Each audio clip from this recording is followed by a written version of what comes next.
So friends, ये जो question आ रहे थे कि हमारे डॉग को खांसी हो गया है या फिर कफ़ की प्रॉब्लम आ रही है, छींक रहा है, तो उसके लिए बेस्ट सिरप है जो मैं अपने डॉग पे रिसर्च करके, और उसे भी ऐसे प्रॉब्लम हुई थी मैं दे के 2-3 सिरप था, लेकिन वो उतना यूज़फुल नहीं है। ये सबसे बेस्ट है, आप लोग इसे दे सकते हैं और इसका डिस्क्रिप्शन में मैं लिंक भी डाल दूँगा।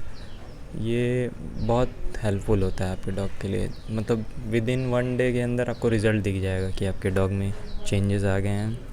और ज़्यादातर ये छोटे डॉग्स में ही होता है, तो आप लोग ट्राई करके देखिए, फिर आप लोग बताइएगा।